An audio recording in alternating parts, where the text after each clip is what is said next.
Mekorobosata. Lebrekerebosina ramakorobosina. Mayande bererebosanda ramasoto. Jésus. Mandarabasate rebose. Yanda rebosika ramasondo robosa. Jésus, nous avons besoin de toi. Mandere rebosada ramasoto robosika ramasa. Roko rabasende beria makorobosata. Blekete rebosina. Mande brekere rebosite berikanda bra. Jésus. Kolobosa, nerebosika ramayondo robosata ramasa. Kolama singeri abakonto robosa. Ndrebeke rebosika rabasato roboska. Ndrebere reboseke ridi abasuta rabakoroboska. Mande bolira basikalia mandala rabasoto roboska. Mandale rebosanda rabasato roboska.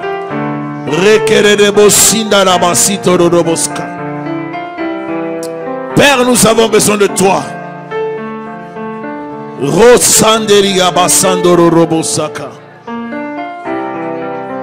Alléluia. Rendo rabasika rabasanda rabasoto. Robo sanda labasete de debeski. Irréponsable. Irréponsable, irréponsable, irréponsable, irréponsable,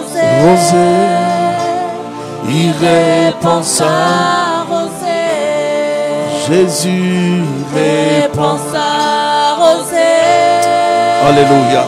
Irréponsable, Jésus, irréponsable,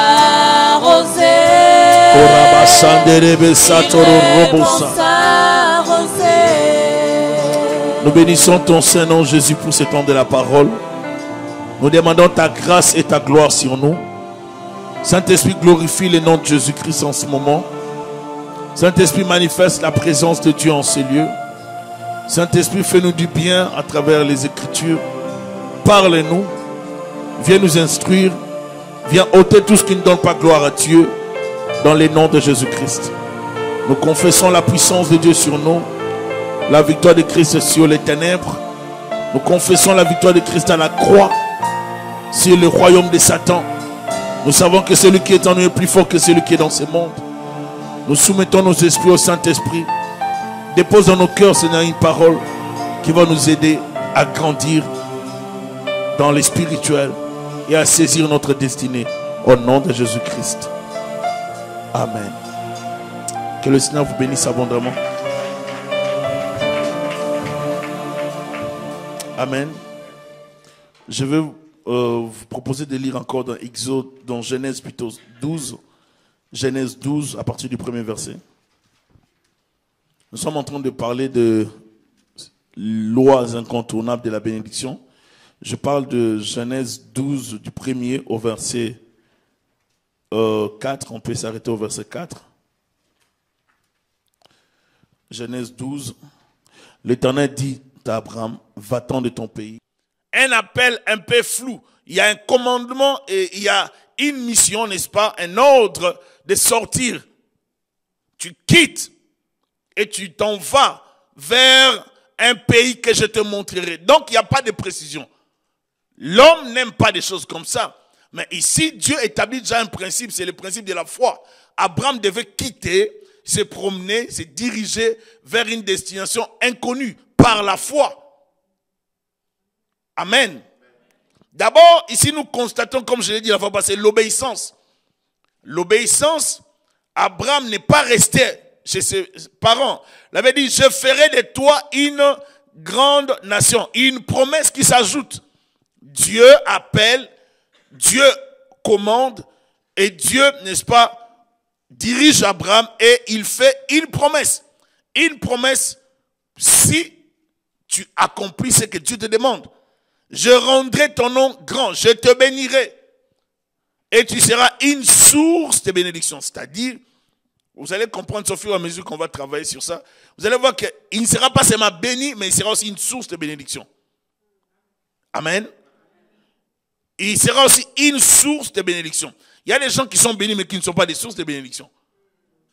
Il y a des gens qui sont bénis, mais qui sont aussi des sources. Dès que vous les approchez, vous sentez que leur bénédiction vous affecte. Mais il y a des gens qui ne peuvent pas vous affecter. Donc, ils sont bénis que pour eux-mêmes.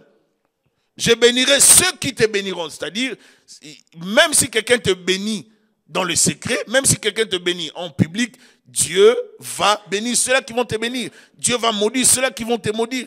Et toutes les familles de la terre seront bénies en toi. Donc, Dieu voulait accomplir un grand plan avec Abraham. Abraham partit comme l'Éternel le lui avait dit. Vous voyez, ça c'est important.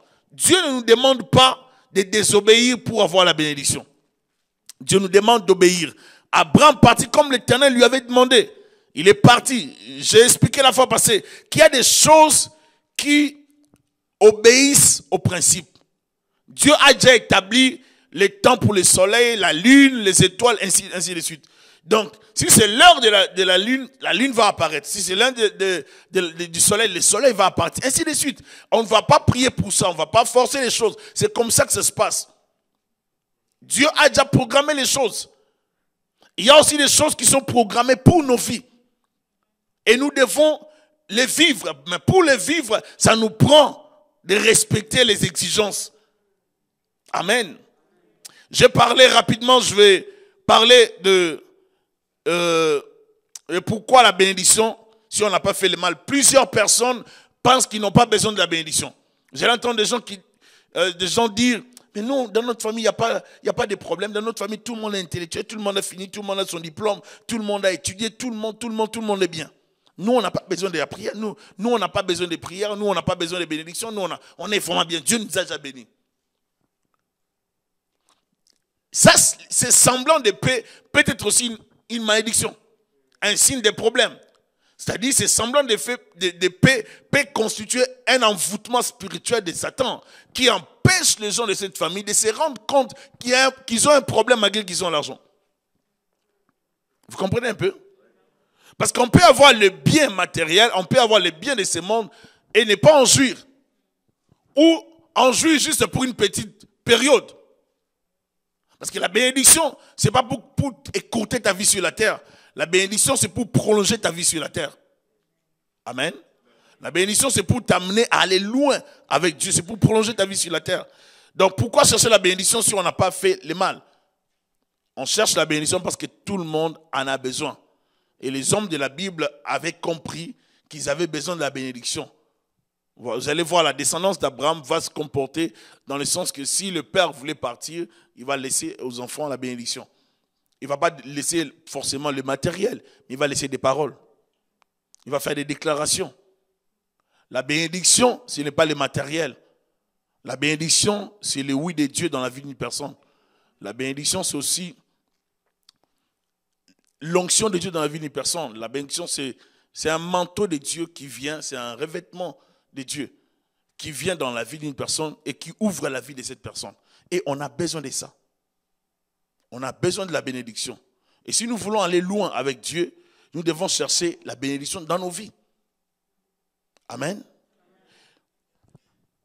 Vous savez, il y a plusieurs personnes qui ne se rendent pas compte qu'ils sont sous la malédiction ou qu'elles sont sous la malédiction. Et il faut seulement s'entourer de bonnes personnes pour comprendre qu'on vit sous la malédiction. La malédiction ne révèle pas toujours des signes de pauvreté. On peut être sous la malédiction sans vivre la pauvreté. On peut être sous la malédiction sans vivre des échecs comme visibles. On peut étudier, avoir des diplômes, mais être maudit. La malédiction se présente de plusieurs façons. Et il faut comprendre toutes ces choses pour éviter, n'est-ce pas, d'échouer dans sa vie. Je parlerai rapidement, comme je fais le survol, avant d'entrer dans le sujet d'aujourd'hui, l'héritage familial, source de ce que je vis. Il y a aussi l'héritage qu'on peut avoir dans la famille. Chaque famille lègue des choses aux enfants. Si les parents existent aujourd'hui et demain ils partent, ils vont léguer quelque chose, n'est-ce pas? Et ils vont laisser l'héritage. L'héritage, ce n'est pas seulement l'héritage matériel, bien financier. L'héritage peut être aussi spirituel, comme je l'ai dit la fois passée. Et j'insiste, on peut vous léguer aussi les problèmes. Papa peut avoir investi beaucoup d'argent aux études des enfants. Il a acheté des maisons en Occident, en Europe, au Canada, aux États-Unis. Vous avez des biens d'enseignement. Vous êtes heureux d'avoir ces biens. Mais vous êtes aussi maudit par rapport à l'héritage. On vous lègue l'héritage des problèmes, l'héritage des soucis, l'héritage des troubles. C'est-à-dire, vous, dans vos mariages, vous n'aurez que des troubles. Vous aurez tout le temps des soucis. C'est un héritage. On peut voir des similarités dans une famille. Plusieurs enfants avoir le même problème. Et ce sont des héritages spirituels que les gens ont et qui découlent de leurs parents. Comme je l'ai dit la fois passée, ne négligeons jamais l'héritage béni d'une famille. Si vous voyez quelqu'un prospérer, vous pouvez voir quelqu'un venant d'une famille pauvre, mais la personne prospérer, non à cause de ce que les parents ont laissé, mais à cause, matériellement, mais à cause de ce que les parents et les arrière-grands-parents ont laissé spirituellement.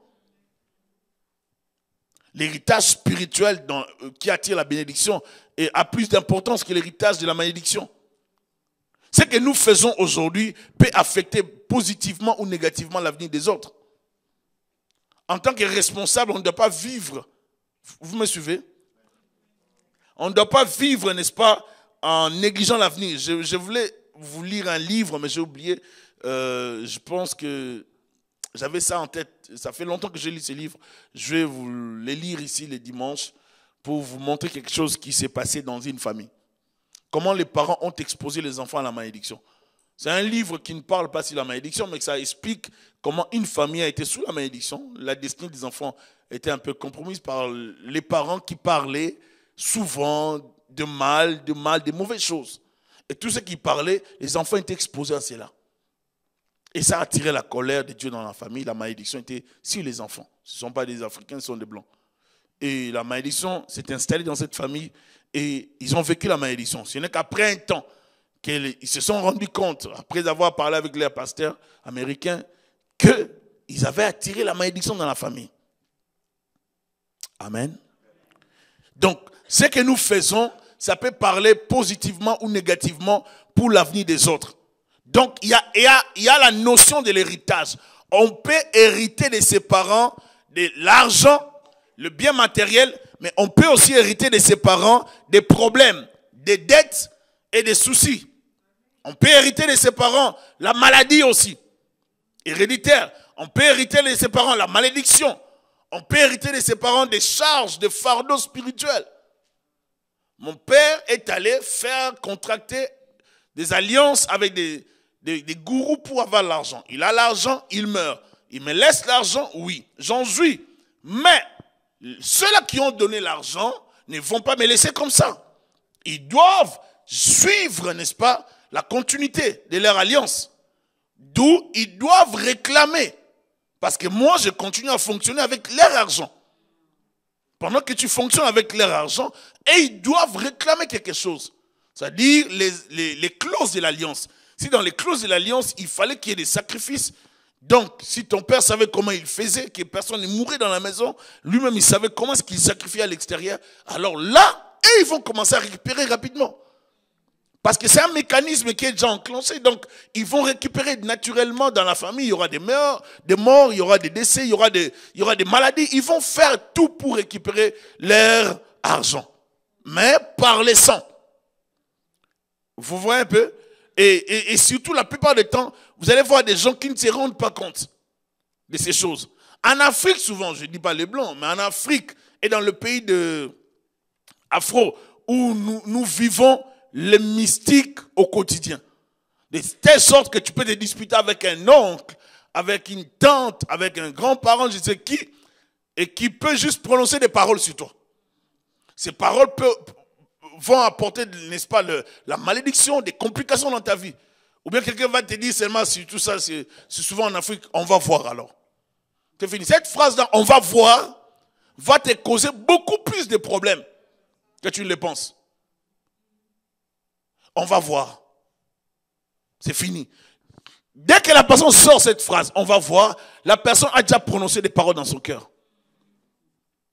Et cette phrase va te créer beaucoup de problèmes dans la vie. Et je voulais dire aussi, il est plus important d'éviter, si cela ne dépend que de nous, des problèmes. Il faut gérer des relations. Il faut éviter des problèmes dans la vie. Si vous voulez vivre longtemps, évitez, si cela ne dépend que de vous, d'avoir tout le temps des problèmes. Ce n'est pas une qualité. Ce n'est pas un don de Dieu.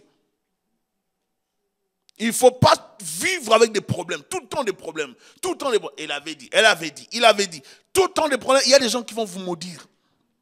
Si nous parlons des liens d'âme, il y a certaines situations que les gens vivent qui découlent juste des liens, parce qu'on a un lien d'amitié avec telle personne. Les liens d'amitié peuvent aussi m'attirer des problèmes. Parce que les liens que j'établis avec une personne, même si on est amis, mais cette personne peut maintenant avoir un droit dans ma vie de parler, de souhaiter de bonnes ou de mauvaises choses. Alors, il faut éviter les problèmes. Vous avez des problèmes avec des amis, vous vous disputez, mais l'autre là dégage des paroles, vous maudit, dit des paroles sur vous. Vous ne connaissez pas l'état spirituel de la personne. Il y a des gens qui sont chargés d'autorité spirituelle, d'une onction diabolique, démoniaque. Il y a des gens qui sont, en fait, il y a des gens que vous voyez qui ne savent pas qu'ils sont des autorités. C'est-à-dire, une femme ou un homme, mais qui est investi, qui a hérité les pouvoirs des familles. Un jour, je parlais avec un couple, et puis je parlais avec l'homme, mais j'ai compris que la femme avait beaucoup d'autorité. Vous êtes avec moi? Et je me têtu, je regardais. Mais quand je dis à l'homme de prier pour sa femme, et puis de prier pour eux, pour les deux, parce que l'homme avait fait des rêves bizarres, pas ici, il a fait des rêves bizarres, mais j'avais compris que le problème c'était la femme. Mais je ne pouvais pas directement dire à la femme, j'ai prié pour l'homme, et puis je commençais à prier pour la femme. Dès que je commence à prier pour la femme, elle manifeste des esprits.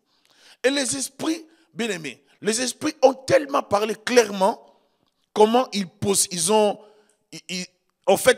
avaient possédé la fille. La fille, si le plan familial, elle est censée être chef. Vous voyez? Elle est censée être chef. Comme chef coutumier, vous savez un peu comment l'Afrique. Alors, comme on ne peut pas la ramener dans le village pour faire des cérémonies, elle a hérité ça spirituellement. Maintenant, elle a une onction terrible. Elle a une sorte d'autorité. Lorsqu'elle parle, elle terrorise même l'homme par moment.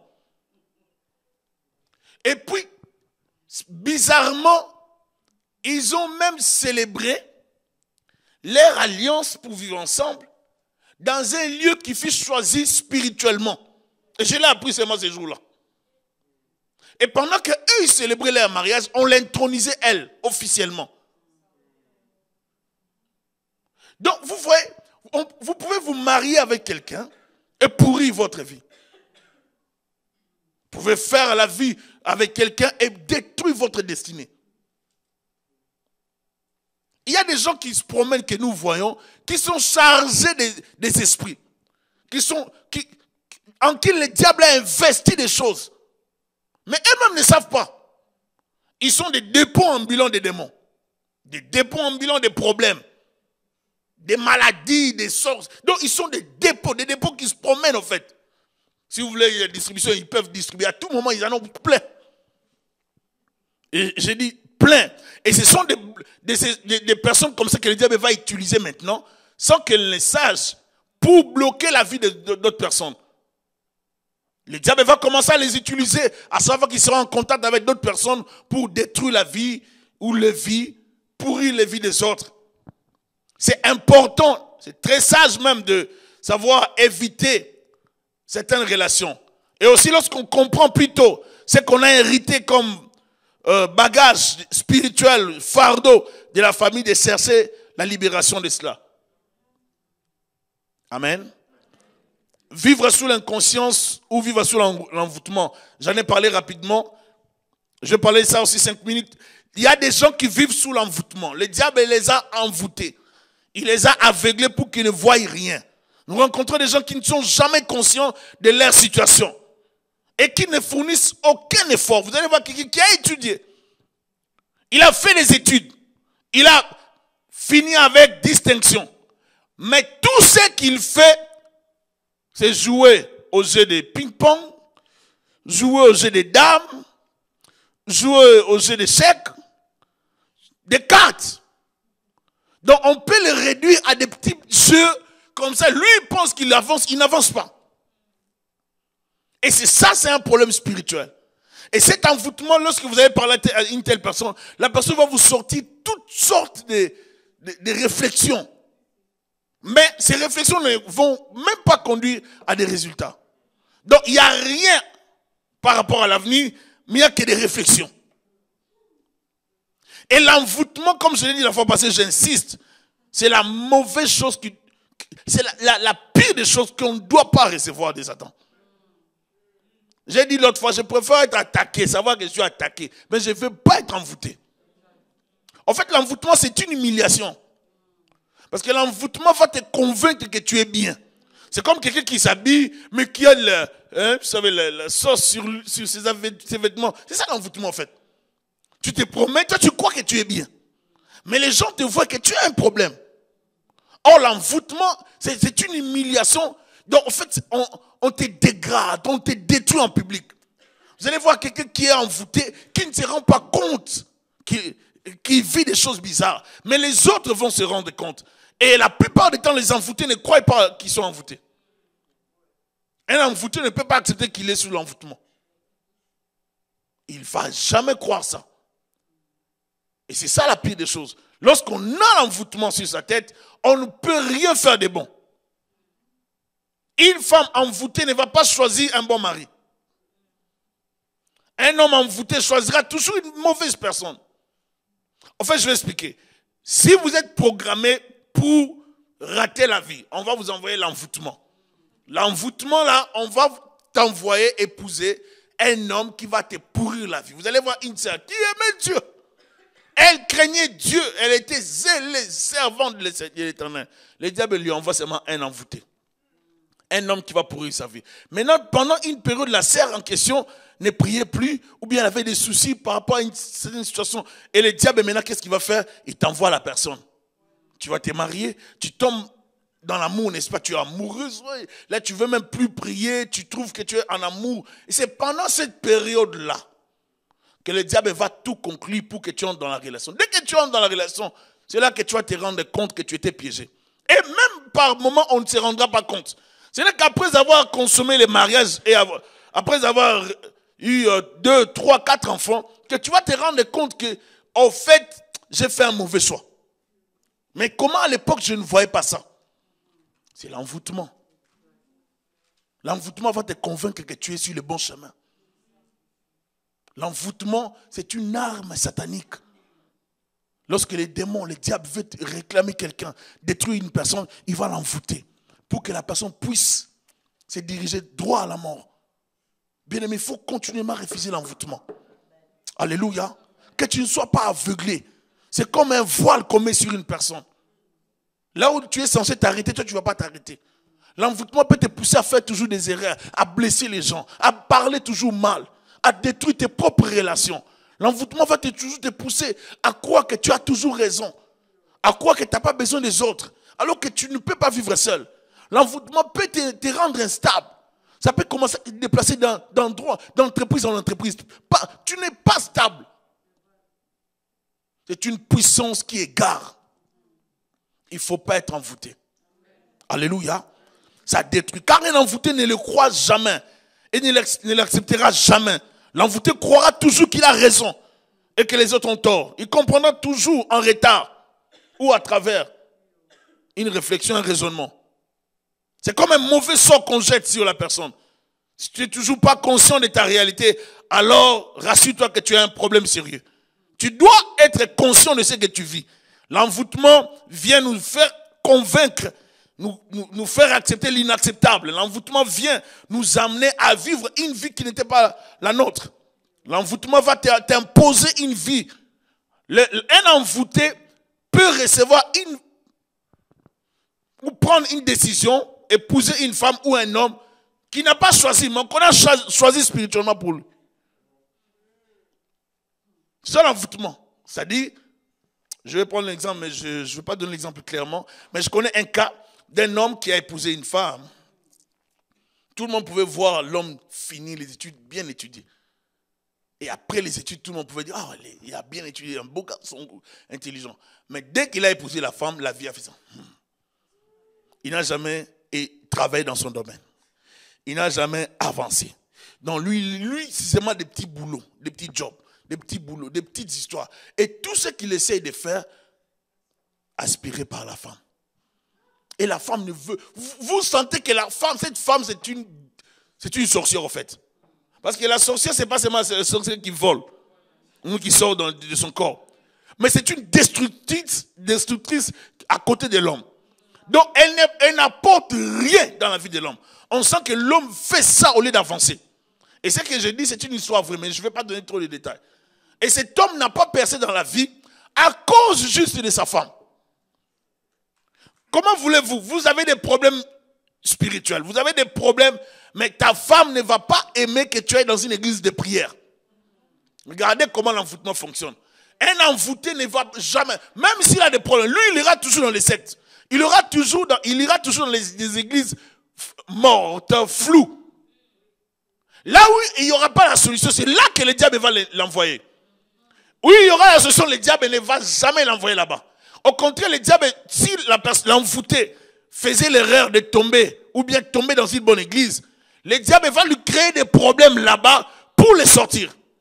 Parce qu'il y a une loi qui régit un envoûté, c'est toujours le maintenir dans la médiocrité, dans l'instabilité, dans les échecs, dans les erreurs, afin de les détruire. Et ce n'est que plus tard, peut-être à l'âge avancé, à 60 ans, à 80 ans, je ne sais si l'envoûté va atteindre cet âge, que l'envoûté se rendra compte qu'il a détruit sa vie. Je vous assure que l'envoûtement c'est une maladie spirituelle qu'il faut éviter. Alléluia. L'envoûtement va distraire ta vie. N'accepte jamais d'être envoûté. Refuse l'envoûtement. Dormir sous l'envoûtement, vivre sous l'envoûtement. Ou donc l'envoûtement va te faire aimer une femme que tu ne pouvais pas aimer, visiblement comme ça. Tu la vois, tu ne l'aimes pas, tu ne peux pas l'aimer. L'envoûtement va te faire aimer une femme comme ça. L'envoûtement va te faire aimer un homme que tu ne pouvais pas aimer. On voit bien que c'est lui, cet homme. C'est beaucoup de dégâts, tout est visible. Mais l'envoûtement va te conduire dans cette relation. Et tu ne vas pas croire à tout ce que les gens vont te dire. Tout le monde qui va te rapporter quelque chose, tu vas rapporter à la fille en question. Ou à l'homme en question. C'est ça l'envoûtement. Donc tu vas croire, on m'aime pas, les gens sont jaloux de moi. Tu vas croire, tu seras dans les illusions, tu seras dans un monde illusoire. Tu vas croire des bêtises, des choses. Tu seras toujours dans des interprétations erronées. C'est ça l'envoûtement. Tu vas croire que personne ne t'aime. Donc ce qui est normal pour les gens, ce n'est plus normal pour toi. L'envoûtement, il faut faire attention. L'envoûtement peut aller de pair avec la spiritualité. Tu peux croire que tu es spirituel, mais tu es déjà envoûté. Parce que l'envoûtement peut te faire croire que tu es bien. Tu pries beaucoup. Il y a des gens aussi que vous trouvez qui sont envoûtés. Vous allez voir quelqu'un qui prie beaucoup. Seigneur, tu es Dieu. Mais dans sa façon de prier, on sent la peur. Or, nous ne prions pas avec la peur. On sent qu'il y a beaucoup de peur dans l'envoûtement. J'ai tout en peur. Oh non, je suis Seigneur. Mais il y a la peur, la dimension de la peur dans cet envoûté. Il y a la peur. On voit les démons à tout bout de champ. Les démons à tout. On veut connaître tout ce qui est des démons. Faites attention. N'exagérons pas. Dieu nous a donné l'autorité, l'onction pour détruire les œuvres du diable. On n'a pas besoin de voir connaître tous les mécanismes des démons. On a besoin de connaître d'abord Jésus-Christ, tout en sachant que le diable existe. Parce que moi, je prêche sur la vigilance spirituelle. Il faut savoir que le diable existe. Je ne peux pas dire que le diable existe. Il existe, il opère dans plusieurs vies. Mais ne tombez pas dans l'envoûtement. Vous voyez? L'envoûtement peut commencer. Vous allez voir quelqu'un. L'envoûtement, ça amène à la dépression. Il y a beaucoup de gens qui ont déprimé. Dans les églises, vous croyez certaines situations que vous voyez. Mais ce sont des dépressions. Mais qui découlent de quoi? De l'envoûtement. On a jeté un envoûtement sur une personne. La personne ne voit pas clairement ce qu'il faut faire. La personne fait des mauvaises choses. Et puis, la personne échoue, accumule des échecs. La personne déprime. Mais tout en étant dans l'église. Et maintenant, la personne commence à voir que ça ne marche pas dans ça, ça ne marche pas dans ça. Ou bien la personne va commencer à chercher des bêtes noires dans l'église. Remarquez comment les envoûtés fonctionnent. Le diable s'il veut te détruire de l'église, il veut te déconnecter de l'église. Et il va te pousser à voir que des erreurs. Tu ne verras que des mauvaises choses. Et tu vas croire que toi tu es saint, alors que toi tu n'es même pas saint. Tu vas croire que tu es parfaite et parfait, alors que tu sais que tu ne l'es pas. Tu n'es pas parfait. Mais l'envoûtement va te faire croire qu'en ce moment-là, toi tu es plus parfait que ton pasteur. Ça va te faire croire. Donc en fait, ça va te faire rêver beaucoup de choses. C'est ça l'envoûtement. L'envoûtement va te faire croire que tu es plus parfait que ton pasteur, que tu as plus de niveaux spirituels, que toi tu pries beaucoup. Ça va te faire croire des illusions. C'est un monde illusoire. Donc tu vas te perdre dans les illusions. Et c'est comme ça que le diable détruit et sort plusieurs personnes de la bonne voie du Seigneur. Mais si tu écoutes le Seigneur, si tu marches dans la prière, si tu évites de vivre sous l'envoûtement, je te donne la garantie que tu entreras dans ta destinée. Les lois incontournables de la bénédiction. Pour atteindre la bénédiction, il y a des exigences. Et le diable, qu'est-ce qu'il fait? Il nous introduit dans les erreurs afin de nous faire rater la bénédiction. Vivre sous l'inconscience est un danger de sa réalité. Il est anormal d'accepter l'inacceptable. Tout ce que l'ennemi cherche à faire est de te convaincre que tout va bien lorsque ça ne va pas. Le diable veut te convaincre que c'est fini, tu n'as plus besoin de prier. Plus question de fournir des efforts lorsque Dieu n'a pas encore dit son dernier mot. Le diable veut te convaincre que c'est fini. Accepte cette situation. Celui qui ignore les lois et les règles qui régissent la bénédiction vivra sans expérimenter le bonheur de vivre béni sur la terre. Plusieurs personnes se sont familiarisées avec les malédictions et ses effets dans leur vie. Il y a des gens qui se sont tellement familiarisés avec l'envoûtement, avec la malédiction, qui se rendent même plus compte, qui sont sous des problèmes.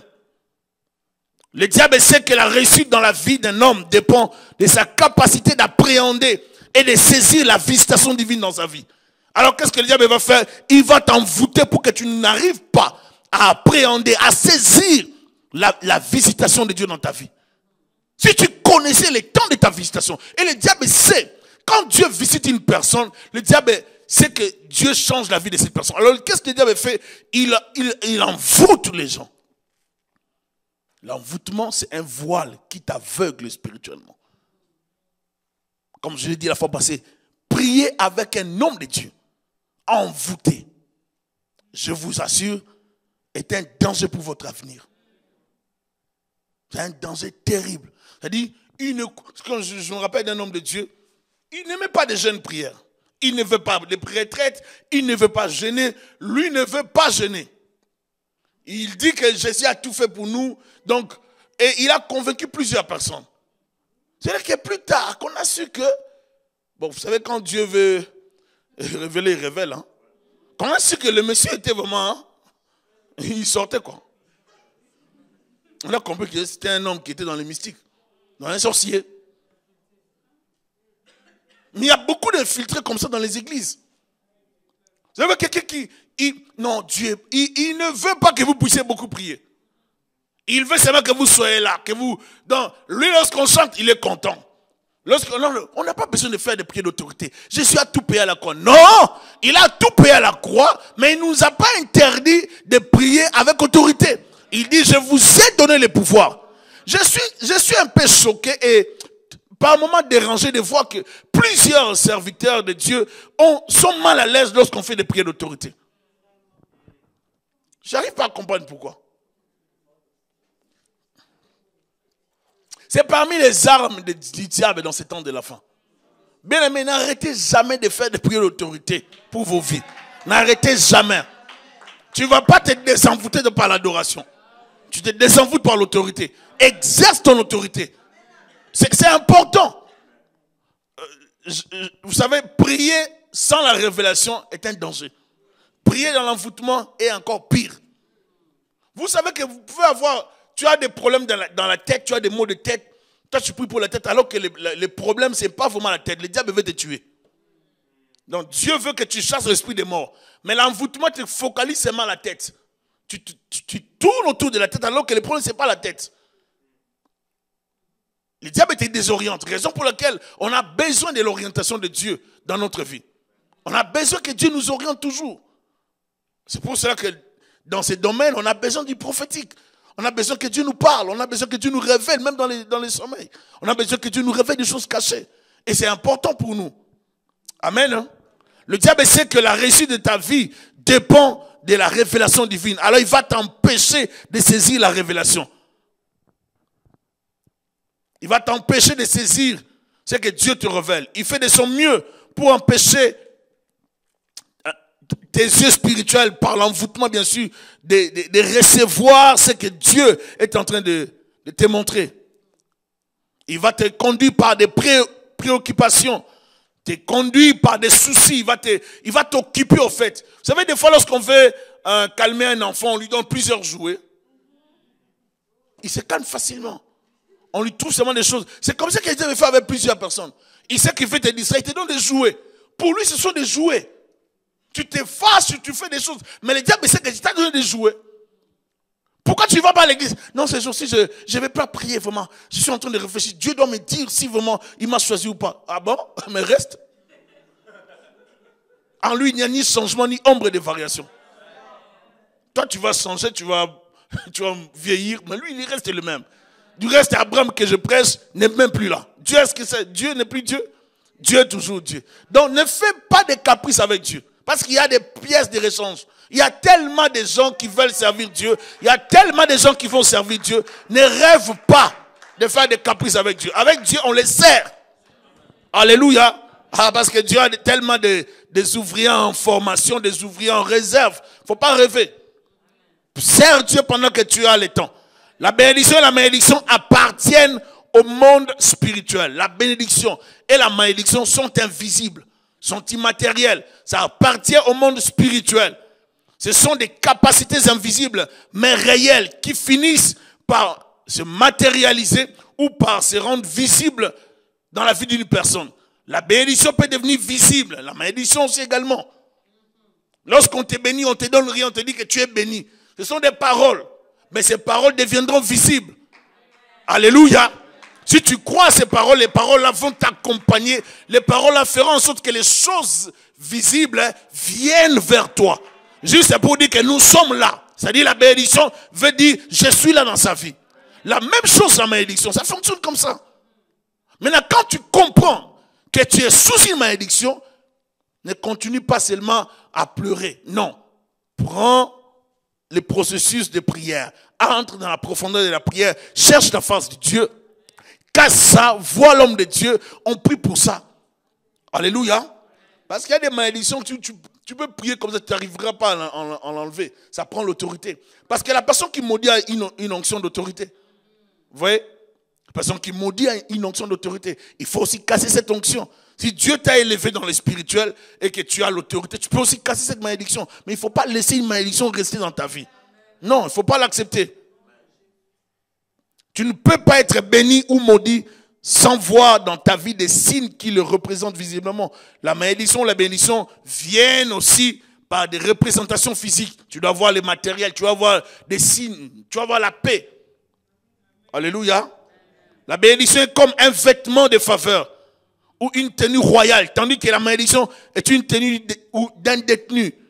Lorsqu'on est maudit, on a la tenue d'un détenu, on a la tenue d'un prisonnier. Tandis que la bénédiction, c'est comme la tenue royale que Dieu vous donne, un vêtement blanc, un vêtement de gloire. Donc, tout est dans le spirituel. Ce n'est pas un problème physique ici. C'est un problème spirituel. Donc, la bénédiction ne vient pas de manière à faire le bruit. Ça vient calmement dans ta vie, dans ton esprit, et ça commence à produire des résultats dans le visible. La lutte avec l'invisible ou la malédiction. Dieu donna à Abraham une promesse, et cela exigeant, n'est-ce pas, de la part d'Abraham, la foi. La promesse Dieu a donné à Abraham la promesse et Abraham devait croire. Pourquoi croire? Parce que pour voir l'accomplissement, il fallait qu'il y ait la foi. Mais pas seulement la foi, il fallait qu'il y ait aussi l'obéissance pour obtenir ce que Dieu avait promis. La promesse égale Dieu. C'est Dieu qui promet. La foi égale l'homme. C'est l'homme qui doit croire. Amen. L'obéissance égale aussi l'homme. L'homme doit obéir pour faire ce que Dieu a demandé. Et l'accomplissement, c'est la part de Dieu. Alléluia. Mais si Dieu promet, dans ces schémas que je suis en train de dire, la promesse c'est Dieu, ou la promesse est divine, la foi est humain, l'obéissance est de l'homme, n'est-ce pas? Et l'accomplissement de Dieu. Maintenant, si ce schéma n'est pas respecté, vous allez voir qu'il y aura beaucoup de problèmes. Dieu te promet, mais tu ne crois pas. Ah, moi je suis fatigué, je ne crois même plus à ces choses-là. Il y a des gens qui parlent facilement comme ça. Ah, moi je ne crois plus. Moi, Dieu m'a oublié, Dieu m'a abandonné. Dieu vraiment, pour ce que tu as fait quoi? Parce qu'il y a des gens, des fois, pour ce que j'ai fait pour Dieu, tu as fait quoi? Abraham était prêt à sacrifier son fils. Vous savez, des fois, nous parlons des choses que nous avons fait pour Dieu. Mais si Dieu pouvait évaluer ce qu'il a fait pour toi, toi-même, tu sais que tu as eu des maladies, tu pouvais déjà mourir. Il y a beaucoup de choses que Dieu a fait pour toi. Si tu te regardes bien, tu comprendras que Dieu a fait tellement pour toi que tu n'as même pas les droits de dire pour ce que j'ai fait pour Dieu. Dieu a fait tellement pour toi. Alléluia. Il y a des gens qui t'attendent tellement que leur vie révèle aux hommes spirituels les signes d'un esprit de contrôle ou d'une domination satanique ou d'une malédiction. Et ces gens luttent dans leur vie. Toute leur vie, c'est des luttes. Ils n'arrivent pas à passer. Tout ce qu'il faut faire, c'est difficile. Percer, c'est difficile. Avancer, c'est difficile. La malédiction est comme une barrière spirituelle qui empêche ses victimes de voir leur état misérable et de se diriger vers la bénédiction. La malédiction va toujours t'aveugler. C'est cette barrière qui empêche les gens d'aller de l'avant, d'émerger. Nous avons dans la vie toutes sortes de malédictions. Je parlerai de la malédiction héréditaire. La malédiction provoquée. Il y a des malédictions que nous héritons. Il y a des malédictions que nous-mêmes nous provoquons. Il y a la malédiction cachée, qu'on ignore. On t'a maudit, mais tu ne sais pas que tu es maudit. Il y a la malédiction prononcée et non prononcée. Il y a des gens qui prononcent des malédictions silencieuses. Ils vivent sous les malédictions silencieuses. Il ne sait pas qu'il est sous la malédiction, mais on a déjà prononcé une malédiction. Il y a des luttes que certaines personnes ont dans leur vie qui sont clairement des signes visibles d'une sécheresse anormale ou qui attestent la présence d'une malédiction dans leur vie. Et quand tu vois des choses comme ça, ne laisse pas ta vie continuer comme ça. Entre dans la prière. J'aimerais rassurer les chrétiens que la prière change beaucoup de choses. La prière retarde le plan de l'ennemi et bloque le processus, le mécanisme que l'ennemi avait déjà déclenché. La prière paralyse les œuvres du diable. Il faut savoir prier. Prier, prier et prier. Si vous comprenez qu'il y a des signes dans votre vie qui attestent la répétition d'une série, je ne sais pas, de malheurs liés dans la famille, entrez dans la prière. Entrez dans la prière. Ne consommez pas seulement la vie comme ça, avec les erreurs du passé, avec les charges que vous avez héritées, avec les fardeaux. Parce que j'ai parlé l'autre fois, on peut accumuler des malédictions. C'est que j'ai hérité de mes pères et c'est que moi-même j'ai fait. Je vais donner un exemple. Tu as hérité de tes pères les malédictions parce que Dieu avait interdit telle chose, telle chose, telle chose. Ton père a fait ça, ta mère a fait ça. Ils sont allés dans les ténèbres, ils ont fait l'occultisme, la magie, ils ont tué des gens, ainsi de suite. La famille vit sous une malédiction. Toi, tu arrives. Toi, tu ne veux pas laisser les femmes d'autrui. Toi, tu arrives. Toi, tu fais tellement de péchés. Tu accumules les péchés à toi et les péchés que tu as hérités. Comme je vous ai dit la fois passée, ne croyez pas seulement que vous héritez les péchés d'Adam. Parce que si tu hérites les péchés d'Adam qui est très loin et ton grand-père qui est proche. Oh. Les péchés d'Adam, tu hérites ça facilement. Tout le monde accepte. Oh, nous sommes péchés en Adam, oui. Mais tu es aussi pécheur en ton grand-père. Mais tu es aussi pécheur en ton père. Oh, oh. Mais c'est la vérité. C'est la loi de la filiation. Nous sommes aussi pécheurs dans nos grands-parents, dans nos parents. Donc maintenant, quand je reçois Jésus-Christ, je prends la position d'un enfant de Dieu. Je change ma façon de vivre. Je cherche ma bénédiction. Je cherche que Dieu me libère. Alléluia.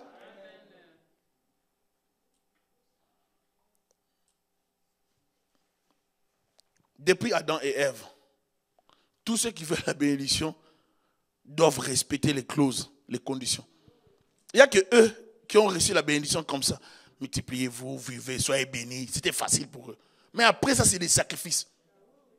Dieu exige. Amen. Mais après eux, tous ceux qui existent doivent respecter les lois, les règles établies par Dieu avant de voir la bénédiction. Car pour Dieu, on ne bénit que celui qui mérite d'être béni. Amen. Même lorsque Dieu appelle Abraham, il annonce des choses à venir. Je te bénirai. D'abord, tu dois quitter. Il y a l'obéissance. Tu dois croire, obéir et quitter. La bénédiction est conditionnée. Les signes de la malédiction, ou pourquoi dois-je l'éviter? Il y a plusieurs signes de malédiction qui révèlent la personne, qui révèlent qu'une personne a un souci.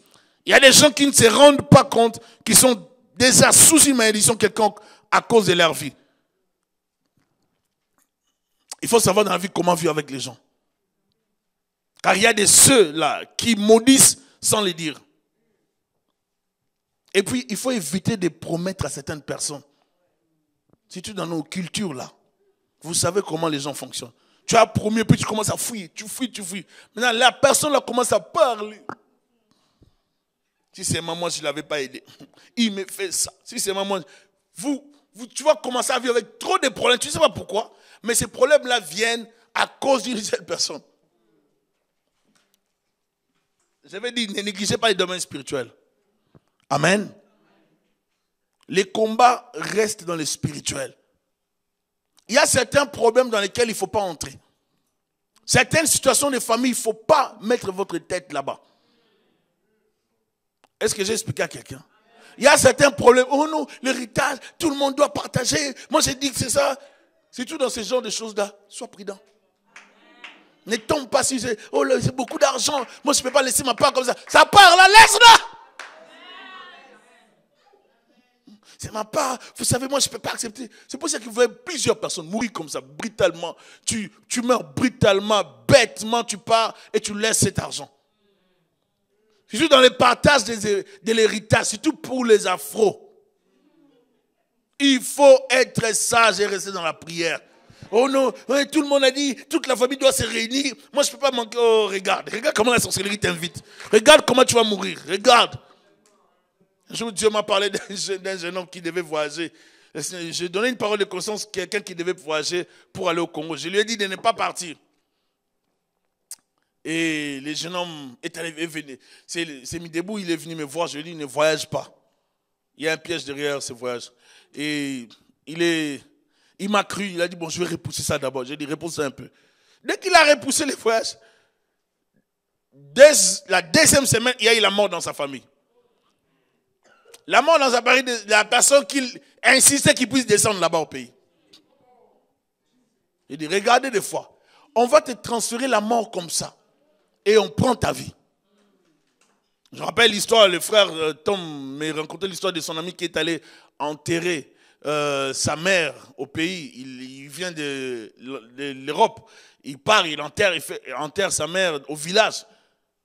Sa femme retourne en Europe. Lui dit, non, je reste un peu pour faire un peu des affaires ici. Et puis quelques semaines, et puis je retourne. On l'a enterré. Il n'a plus eu la possibilité de prendre l'avion. Je ne dis pas qu'il faut vivre dans la peur. Mais je dis que lorsqu'on vivant avec Dieu, je ne crois pas qu'un sorcier peut tuer un enfant de Dieu. Je ne crois pas à ça. L'évangile, ce n'est pas l'évangile de la peur. Mais nous devons fonctionner avec Dieu. À chaque fois que tu veux entreprendre quelque chose, fais-le avec Dieu. Fais tout avec Dieu. Ne faisons pas les choses comme ça. Je vais faire ça parce que tout le monde voyage. Je vais voyager avec. Non. Tout le monde part à Bahamas. Je vais partir à Bahamas. Est-ce que tu es sûr que tu dois aller à Bahamas? Un chrétien ne fonctionne pas comme un païen. Un chrétien, avant de faire un projet, il dit, Dieu, si tu le permets, je le ferai. Un chrétien ne dit pas, demain j'irai à Bahamas, je pars à Bahamas. Nous les chrétiens, nous recommandons tout à Dieu et Dieu prend le soin de nous précéder. Avant de voyager, Dieu doit me précéder. Mais si toi-même tu te précèdes, tu vas t'y prendre comment? Il faut avoir la dimension divine. Avant de faire quelque chose, tu demandes à Dieu d'abord de t'éclairer. Même si tu n'auras pas une parole audible, même si tu n'auras pas une vision claire, mais du moment que tu as parlé à Dieu, c'est bon. Il doit assurer ta sécurité si tu décides de partir. Alléluia. Et c'est ce qui est important pour nous chrétiens. Ne vivons pas comme des hommes charnels. Nous sommes des hommes et des femmes spirituels. Amen. Hein? Faisons les choses comme des hommes et des femmes spirituels. Il est plus sage d'éviter, si cela ne dépend que de vous, les problèmes avec certaines personnes. Évitez les problèmes. Mais il y a une race de gens qui ne respectent personne sur la terre à part eux-mêmes. Il y a des gens qui n'ont d'égard pour personne. Qui pensent qu'ils peuvent taper tout le monde, qu'ils peuvent insulter tout le monde. Ne le faites pas avec tout le monde. Vous ne connaissez pas tout le monde. Évitez cette histoire-là dans la vie. Vous allez partir rapidement dans le séjour des morts. Et je l'ai dit. Vous ne connaissez pas tout le monde. Évitez d'avoir des problèmes avec tout le monde. Vous ne savez pas ce qu'une personne peut. Est-ce que vous savez que vous pouvez croiser un monsieur simple, mais c'est un maître en aïkido? Est-ce que vous savez ça? Bien aimé. Vous voyez un monsieur mince, mais je ne sais pas si on peut dire. C'est un Dan en taïsu. Vous pouvez croiser quelqu'un qui est simple, mais qui est très fort. Maintenant, toi, tu viens avec les biceps, tu cours et tu vas les taper. Lui, il sait où te taper pour te maîtriser. Alors, il faut être calme. Dans la vie, évitez les problèmes. Je vous assure. Il y a des gens que vous voyez qui sont spirituellement remplis d'autorité. Mais une autorité démoniaque. Ne vous fiez pas aux apparences. Elles sont trompeuses. Alléluia. Faites attention. Ne provoquez pas des gens, ne créez pas de problèmes autour de vous. Vivez en paix si ça ne dépend que de vous. Amen. Et vous aurez moins de problèmes. Parce qu'il y a des gens qui sont bizarres. Tu les provoques la journée, tu ne dors pas la nuit. Je vais expliquer. Même si nous avons l'onction de paralyser la sorcellerie, nous ne devons pas provoquer les sorciers quand même. Il ne faut pas commencer à vivre là. Bon, toi tu cherches quel sorcier attaquer. Il t'a fait quoi? Cette sorcière-là, vraiment, je vais l'attaquer. Mais elle t'a fait quoi? Laisse-la fonctionner. Du moment qu'elle respecte sa zone de fonctionnement. Du moment qu'elle n'entre pas dans ta sphère de fonctionnement, d'opération, elle te respecte. Mais dès qu'elle entre, elle est en guerre avec toi. Mais si elle n'entre pas, c'est bon. Cherche pas à combattre tous les sorciers du monde, c'est pas ton problème. Et j'insiste. Cherche pas à détruire tous les démons du monde, c'est pas ton problème. Écoutez, je vais expliquer. Il y a des démons qui vont rester sur la terre, qui vont fonctionner. Et Jésus ne les a pas empêchés de fonctionner. Ils vont fonctionner. Et ils seront liés seulement à la fin. Mais il y a aussi des esprits que Dieu a retenus en prison. Ah, ça je vais parler ça en décembre. Il y a aussi des esprits que Dieu les a retenus. Ça sont des... Et là, si je les largue, non, je ne vais pas mais je vais pas perdre les gens. Dieu les a emprisonnés. Les esprits emprisonnés, ils sont terribles. Des démons terribles. Maintenant, vous jouez avec certains démons, c'est bon. Mais ne les provoquez pas tous. Amen. Chasse les démons qui viennent embêter ta vie. Chasse les démons qui viennent embêter tes affaires. Chasse les démons qui viennent embêter ta famille. Libère la voix de ta famille. Fais en sorte que ta famille prospère. Que tes enfants soient toujours bien. Que ta femme soit bien. Que ton mari soit bien. Que tes activités prospèrent. C'est ça qui est important pour toi. Que ta foi ne puisse pas faillir. Prie pour ces choses-là. Amen. N'entre pas dans certains combats que tu ne sauras pas vivre. Qui ne sont pas à ton niveau. Est-ce que je me fais comprendre? C'est-à-dire, ne commence pas à attaquer certains magiciens qui vont t'en foutre pour rien. Amen. J'ai déjà donné l'exemple d'un frère, des frères, une sœur, sont allés évangéliser, puis ils arrivent chez un magicien. Les magiciens les ont endormis. Il est allé se promener, il a fait des courses, il a fait tout ce qu'il pouvait faire, et puis il revient le soir, et puis il les réveille maintenant par Il les a désenvoûtés, il les a humiliés, il leur a donné la Bible, il a dit sortez. Pour leur dire que vous n'avez pas de niveau. Il ne fallait pas venir ici. Non, je veux juste dire que dans les domaines spirituels, il y a des niveaux. Il y a des niveaux. Rassurez-vous. On peut parler là, on blague, mais il y a des niveaux. Il y a des choses que si cette histoire est un catalyseur de puissance impure, si cette histoire est envoûtée ou chargée d'énergie négative, si toi, tu n'as pas été apprêté à toucher ça, si tu touches ça, tu tombes malade ou tu as la folie. C'est simple. Si ça, c'est un talisman d'un sorcier, d'un féticheur, d'un serviteur du diable occulte, et que toi, tu le touches, tu auras des problèmes. Pour que tu n'aies pas de problèmes, il faut que toi aussi, au niveau de l'esprit, que tu sois chargé. Mais tu es chargé par quoi? Les injures. Chargé par quoi? Par des soucis. Chargé par quoi? Par la colère. Chargé par des murmures. En fait, je vais vous expliquer quelque chose. Les démons ne respectent pas les gens qui calomnient tout le temps. Vous n'avez pas d'autorité tant que votre bouche calomnie. Rassurez-vous. Vous n'avez aucune autorité tant que votre bouche... Si vous ne croyez pas à ça, attendez que j'ai un cas d'une position hautement élevée et qu'on vous passe là à l'intérieur. Vous allez vous rendre compte que les esprits ne vont pas vous respecter. Ils vont même vous le dire. Ne restez pas là. Toi, on te connaît. Donc tu vas comprendre que tu es en danger si tu restes là. Donc tu dois aller soit sortir, te repentir ou te faire posséder. Parce que si tu ne vis pas bien, tu parles beaucoup, tu es injurieux, tu vis dans l'hypocrisie, dans l'impudicité, dans l'adultère, dans la mauvaise chose, les calomnies, les murmures et toutes ces choses, tu alimentes les esprits autour de toi et ou en toi. Les démons sont dans la paix lorsqu'il y a des choses comme ça. Ils aiment une personne comme ça. Tu les nourris en fait. Les démons sont nourris par ça. Mais si tu vis dans la prière, non, ils ne peuvent pas. Alléluia. Et c'est important pour nous de comprendre ça. Il y a des esprits supérieurs qu'il ne faut pas toucher si vous voulez vivre heureux sur la terre. Est-ce que vous me suivez? Je disais tout à l'heure qu'il y a une race de gens qui ne respectent personne sur la terre à part eux-mêmes. Ils ne respectent même pas leurs parents. Ils ne respectent pas leurs aînés. Ils ne respectent pas leurs tuteurs. Ils ne respectent pas les hommes de Dieu. Ils ne respectent pas leurs frères et sœurs. Ils ne respectent personne. Ils auront beaucoup de problèmes dans la vie. Tu ne respectes pas ton père et ta mère, tu auras beaucoup de problèmes. Et il y a même des courageux qui ont déjà donné des coups à leurs parents. Ils sont maudits. La malédiction, même si on ne la prononce pas, dès que tu violes un principe qui est déjà établi, une loi qui est établie, tu es déjà dans la malédiction. C'est ça le problème de la malédiction. Les gens pensent qu'il faut seulement la prononcer. On ne la prononce pas toujours. Ça entre directement en action dès que tu violes un principe établi par le Seigneur. Est-ce qu'on a compris ça? Je dirais qu'il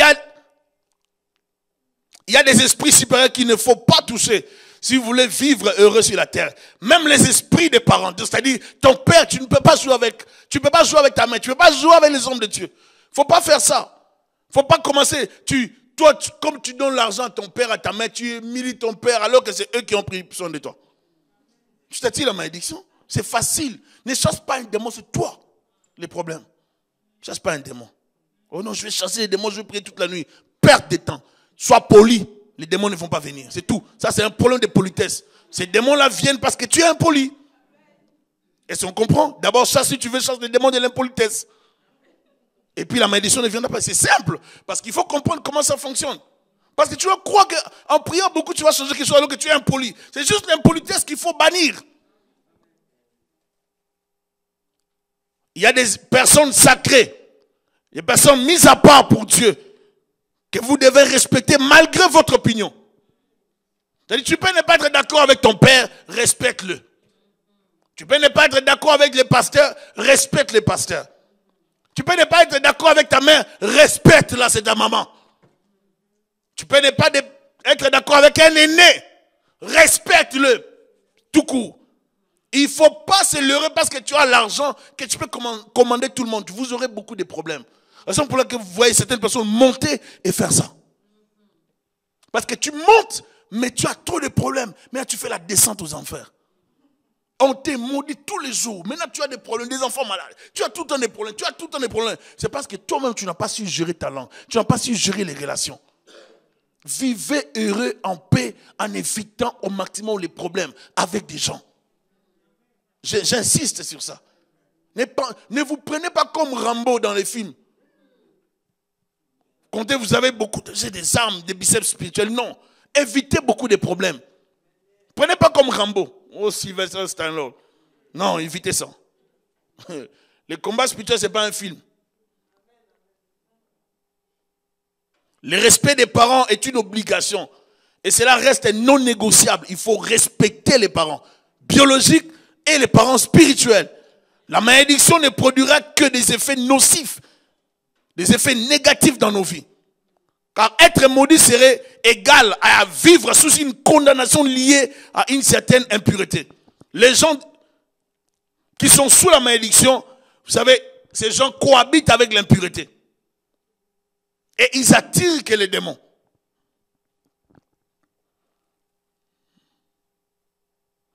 Les gens de la Bible ne pouvaient pas vivre avec les hommes et les femmes impurs, de peur de se rendre impurs. Et là, je vais parler un peu de comment est-ce qu'on peut être envoûté ou recevoir la malédiction d'une autre personne. Les portes furent fermées devant les impurs et leur vie se faisait la nuit au lieu de la journée. Les gens qui étaient impurs, même la femme à la perte de sang, ne pouvaient pas se promener la journée. Le jour-là, elle avait violé une loi, elle avait violé un principe parce qu'elle avait la foi que si elle touchait les pans de sa robe de Jésus, elle allait être guérie. Mais elle ne pouvait pas vivre au milieu des gens. Les lépreux vivaient en quarantaine. Tous ceux qui étaient impurs vivaient en quarantaine. Même la femme, lorsqu'elle avait ses cycles à l'époque, se mettait en quarantaine parce qu'elle était impure, était considérée comme sale. Vous êtes avec moi? Un maudit est un danger permanent pour tous ceux qui les fréquentent. Retenez ça. Un maudit est un danger permanent pour tous ceux qui les fréquentent. La malédiction est une interdiction spirituelle des lois de la bénédiction dans une personne. Dieu bloque la bénédiction. Et la malédiction descend dans la personne. Elle est aussi une sorte de privation de la couverture de Dieu dans la vie d'une personne. Lorsqu'on est maudit, on est privé de Dieu. La malédiction nous empêche d'avoir l'assistance des anges et de vivre sous la faveur divine. Un jour, les gens étaient dans un bateau, ils se dirigeaient quelque part. Et il y avait un monsieur qui avait fui la mission, l'ordre de Dieu. Cet homme s'appelait Jonas. Et cet homme, dans ce navire, il a, n'est-ce pas, il s'est dissimulé dans la foule. Il s'est caché là-bas pour fuir Dieu, pensant bien faire. Mais il va se rendre compte que Dieu faisait bouger, n'est-ce pas, les eaux pour secouer, pour les sortir de là. Et Dieu ne pouvait pas laisser Jonas rester là-bas. Parce que lui, Jonas, était une source de malédiction ou de problèmes pour tous ceux qui étaient dans le navire. Vous voyez? Il y a des gens qui sont comme ça, comme Jonas. Dès que vous le recevez dans votre maison, c'est une série de problèmes qui va commencer. Dès que vous le recevez dans votre maison, si c'est une personne bénie, une série de bénédictions que vous allez vivre. La même chose aussi, il y a certaines personnes, dès que vous les prenez en mariage, vous entrez dans une saison d'échecs, de souffrances et de problèmes. Interminables. Mais il y en a d'autres, dès que vous les prenez, vous pouvez traverser la zone de Baka, ce n'est pas un problème. Après un temps, la vallée de Baka là, sera transformée. Le désert ne sera plus désert. Vous voyez? C'est comme ça que Dieu fait les choses. Chaque personne a des dépôts, soit des malédictions ou des bénédictions. Joseph chez Potiphar était la bénédiction de la maison de Potiphar. Tout le monde traîne avec lui quelque chose de spirituel. Soit de la bénédiction, soit de la malédiction. Il y a des gens qui sont secs spirituellement. C'est-à-dire, il y a des gens qui ne peuvent pas vous enrichir par leur présence. Est-ce que vous savez qu'il y a des femmes ou des hommes, dès que vous entrez en relation avec eux, les actes que ces gens ont posés et posent et poseront vont tellement parler que votre vie changera directement. Donc tu épouses une femme directement. Elle amène la joie dans ta vie. Les portes commencent à s'ouvrir facilement comme ça. Tu te retrouves dans la vie. Tu épouses un homme, tu sens que cet homme t'oriente. Il t'aide. Tu sens que c'est une lumière pour ta vie et pour ta famille. Il y a des seuls dès que tu les prends. C'est plus la lumière. Tu sens vraiment les systèmes d'aspirateur. Dans sa pop. Vous savez, il y a des aspirateurs qui peuvent aspirer même des chaussettes. Hein? Même de... Comme je l'ai dit la fois passée. Même des mouchoirs comme ça. Dès que tu mets, pouf, ça va lutter, mais ça va partir. Ça va entrer. Je vous assure. Il y a des... En fait, j'ai vécu ça déjà. C'est pour ça que je vous l'ai dit.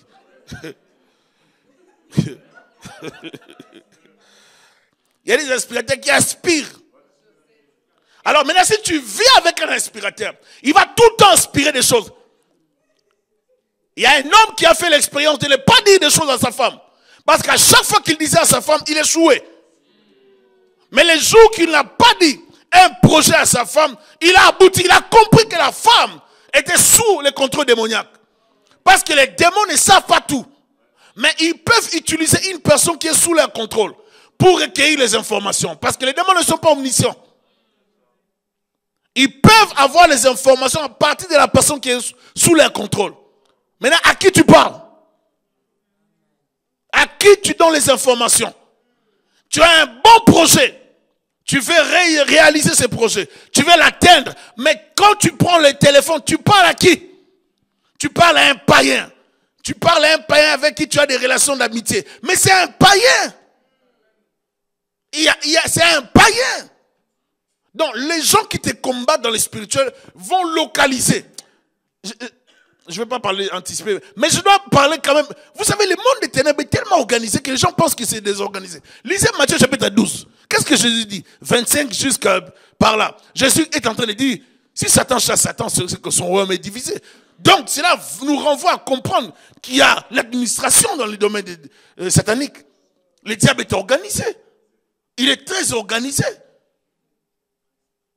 Donc, dès que tu commences à entrer, à donner des informations aux gens, ce qui était dans ton cœur n'est plus caché.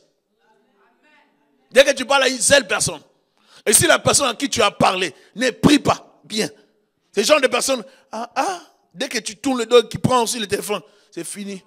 Donc, tous les démons de ta famille là sont informés. Sont très bien informés. Ne croyez pas que la distance empêche le monde des ténèbres de vous atteindre. L'Occident n'empêche pas le monde des ténèbres de vous atteindre. Est-ce que vous êtes avec moi? C'est un problème spirituel. Il faut rester dans la prière. Ne vous confiez pas à tout le monde. Il y a des personnes qui sont comme des Jonas. Ils traînent avec eux des problèmes. Ils traînent avec eux des malédictions, des soucis. Dès qu'ils entrent dans votre vie, c'est pour pourrir votre vie. Tu vas croiser une personne, tu les prends, tu l'embauches dans ton entreprise. Les messieurs qui entrent, ils commencent à pourrir. Il amène la confusion. Lui, quand il débarque quelque chose, c'est des disputes. Donc, dès qu'il débarque quelque part, c'est des disputes. Il doit amener des disputes dans la famille. Dès que la sœur, là, les frères, là, arrivent dans l'église, c'est des problèmes. Vous savez, par moment, si vous trouvez quelqu'un de comme ça, si la personne n'arrive pas à changer, il faut demander à la personne de partir. Et ça, il faut le faire. Si vous ne le faites pas, vous êtes en train de vous faire du mal. Un enfant de Dieu doit changer. Tu ne peux pas partout, toi, quand dès que tu arrives, tu as dit à Benjamin Lofo quelque chose, tu viens, tu dis à Hervé quelque chose, tu viens, tu dis au frère Tom quelque chose, tu mets toujours la zizanie, la confusion entre les gens. Si on t'attrape dans l'église, oh non, on va te faire ça, on va parler. Bah, c'est pas chrétien ça. C'est pas la sémence de Dieu. Un enfant de Dieu ne fait pas des choses comme ça. Ça, c'est une sémence satanique. Ah, tu vois la femme de ses frères. C'est une mauvaise femme. Mais toi, ta femme, elle est comment? Pourquoi tu dois parler comme ça? La gestion de la langue. Il y a des gens qui sont en prison parce qu'ils étaient plutôt au mauvais endroit, au mauvais moment et avec de mauvaises personnes. Vous êtes allé visiter des gens qui vendent de la drogue. La police débarque, on les arrête et on t'arrête aussi. Mauvais endroit, mauvais moment, avec des mauvaises personnes. Donc tu as perdu doublement. Tu es emprisonné parce que tu es au mauvais endroit. Si tu traînes avec de mauvaises personnes, tu seras influencé toujours. Si tu marches avec des gens qui parlent mal des autres, tu parleras mal des autres. Si tu marches avec des gens problématiques, tu deviendras problématique, mais tu ne te rendras pas compte. Si tu marches avec des gens qui murmurent, qui critiquent tout le temps leurs parents, tu vas critiquer aussi tes parents. Tu deviendras ce que tes amis te donnent. Tu reproduiras l'influence de ceux-là qui te fréquentent. Il faut devenir prudent dans la vie. Et il faut être prudent. Tu fréquentes des gens qui sont sous la malédiction, tu recevras l'influence de la malédiction. L'influence de la malédiction va refroidir ta vie de prière.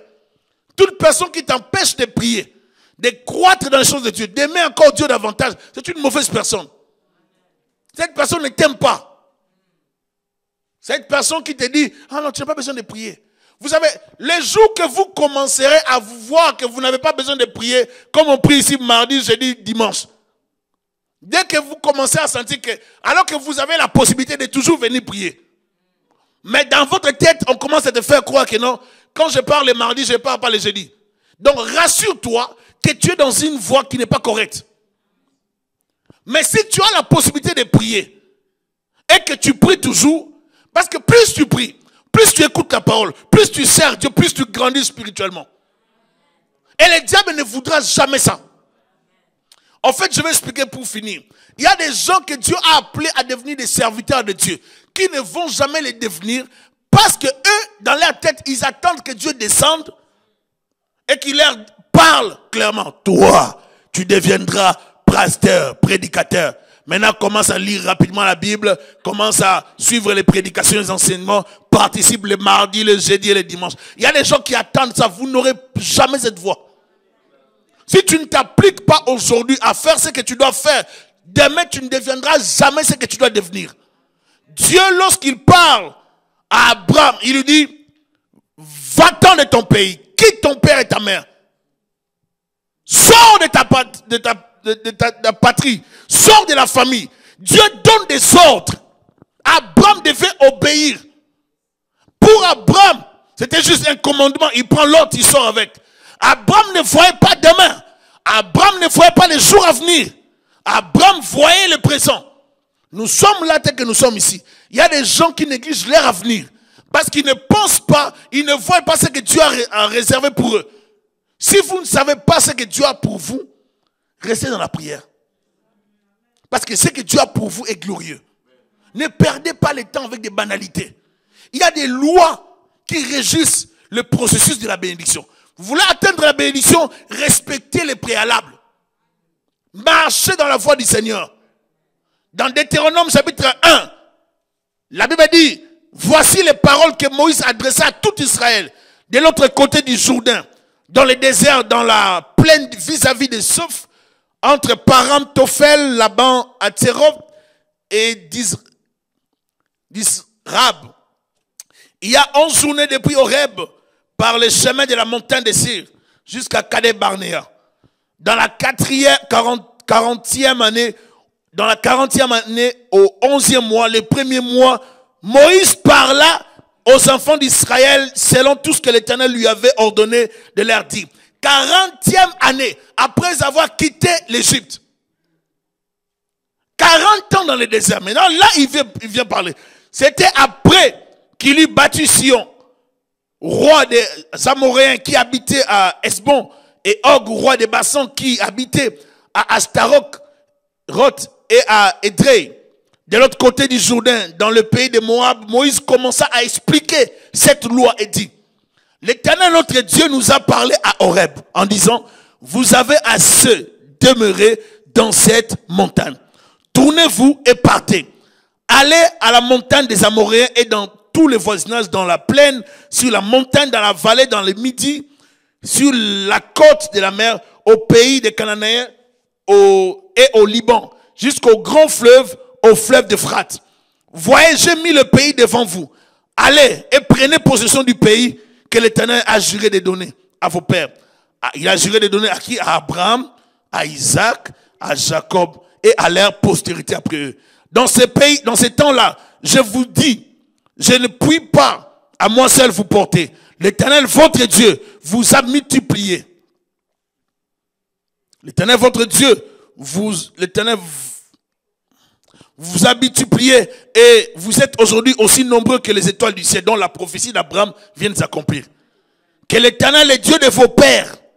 Vous voyez ici, on insiste que Dieu est le Dieu de vos pères. C'est-à-dire, les œuvres de père, des parents, suivent les enfants. Le Dieu d'Abraham, d'Isaac et de Jacob.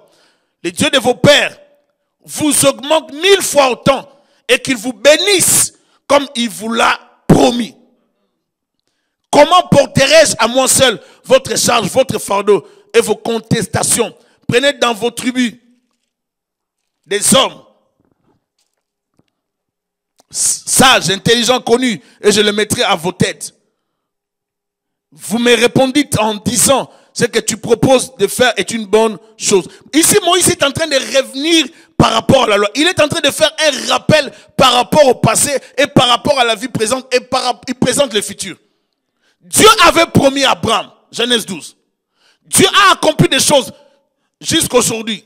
Isaac est venu, Jacob est venu, nous étions en Égypte, nous sommes sortis 40 ans dans le désert. Maintenant, on veut atteindre la terre promise. Avant d'entrer dans la terre promise, il y a des choses à faire. Bien aimé, vous pouvez continuer la lecture. Mais je tiens à dire aujourd'hui qu'il y a des choses qu'il ne faut pas faire pour voir la bénédiction. Il y a des choses qu'il faut faire. Les dimanches, je vais parler de plus de lois, je vais expliquer ça. Mais il y a des choses qu'il ne faut pas faire. Je vais conclure pour parler de 2 points ici. Je me rappelle l'histoire, je donne cet exemple d'un homme de Dieu. Quelqu'un qui aime beaucoup Dieu, il prie beaucoup, il craint Dieu, il aime le Seigneur. Mais ce que le diable fait dans sa vie, c'est l'envoûter. Dans toutes les relations qu'il va prendre pour les mariages, ça va toujours mal finir. Mais il a la grâce de Dieu. Il a la parole. Il a l'onction. Dieu l'utilise. Même s'il n'était pas fautif, il deviendra fautif. Vous voyez comment le diable fait pour bloquer les gens. Il peut te rendre mauvais devant les gens. Il peut ternir ton image alors que tu n'es pas une mauvaise personne. C'est juste un mauvais sort qui te suit. Et quand tu comprends ça, ne laisse pas les choses comme ça. Le diable va te séparer avec des bonnes personnes qui t'aiment, que tu aimes aussi. Mais il va te convaincre que tu n'as pas besoin d'eux. Et toi, tu auras toujours raison dans ta tête. Et c'est comme ça qu'il va te manipuler. Les conducteurs de la bénédiction, c'est ce que je veux parler les dimanches. Il y a l'usage de la parole. La parole peut conduire la bénédiction à la malédiction. Les gestes de main, la joie du cœur d'une autorité et une alliance divine. Il faut savoir que l'usage de la parole, ce qu'une personne déclare sur vous, peut apporter des résultats négatifs ou positifs. C'est pour ça que des hommes avisés spirituellement, lorsqu'une personne vient chez eux, commence à dire, ah, cette fille vraiment, je trouve que cette fille vraiment, elle va séduire beaucoup de garçons. Quand tu es parent, tu peux déclarer, non, ma fille ne sera pas comme ça au nom de Jésus. Tu rigoles, mais tu contredis cette parole. Comprenez? Ton enfant a vraiment, s'il continue comme ça, il risque de rater vraiment les études. Non, il est très bien, il va bien réussir. T'inquiète, je le suis bien. Tu contredis cette parole-là, mais en live seulement. Tu rigoles, tu ris, moi aussi je ris. Mais nous savons ce que nous sommes en train de faire. C'est comme ça, tu parles, moi aussi je parle. Mais en rigolant. Parce que des fois, vous pouvez protéger votre famille comme ça en rigolant, mais vous êtes en train de combattre spirituellement. Ne laissez jamais une parole de destruction toucher votre couple. Ton mari là, vraiment, s'il continue comme ça, il va mourir. Non, il ne mourra pas au nom de Jésus-Christ. Mais je le suis quand même. Tu contredis d'abord la parole. Tu n'avales pas cette parole. N'accepte pas. Quelqu'un peut venir parler des paroles comme ça. Ce n'est pas des blagues. C'est une malédiction qui est prononcée, mais dans des blagues. Ne laissez jamais une parole comme ça prendre place dans votre vie. La foi vient de ce qu'on a. Ce qu'on entend vient de la parole de Dieu. Mais la malédiction aussi vient aussi comme ça. Amen. Je vais m'arrêter là. Je vais parler d'autres points le dimanche. Est-ce qu'on peut acclamer les Seigneurs?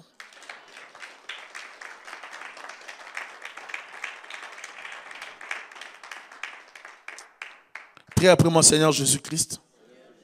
Donne-moi la sagesse. Apprends-moi à marcher dans ta volonté, à m'éloigner du péché, à m'éloigner des mauvaises personnes. Donne-moi la vigilance spirituelle.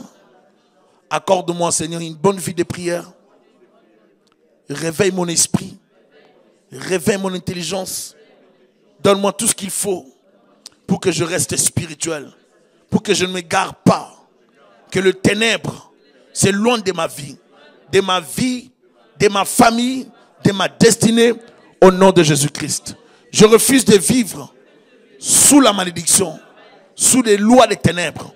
Jésus, j'ai besoin de toi. Visite ma vie, visite ma famille, fais-moi du bien par le Saint-Esprit. Je t'appelle dans ma vie. Viens me diriger dans ta volonté et loin de ma vie tout ce qui ne te glorifie pas.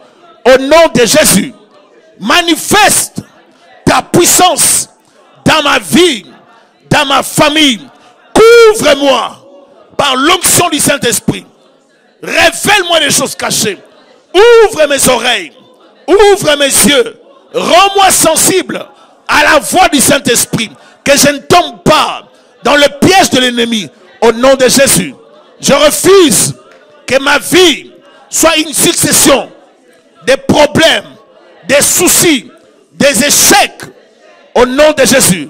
Je te prie de prendre le contrôle de ma vie, de ma destinée et de me conduire dans ton plan merveilleux, loin des ténèbres, loin des soucis, loin des échecs, loin des blocages, loin des malédictions, loin de la maladie, loin de la mort, au nom de Jésus, au nom de Jésus, au nom de Jésus, au nom de Jésus, je déclare que moi et ma maison, nous servirons l'Éternel. Que moi et ma maison, nous servirons l'Éternel. Au nom de Jésus, au nom de Jésus, au nom de Jésus, je déclare que la protection de Dieu est dans ma vie, dans ma famille.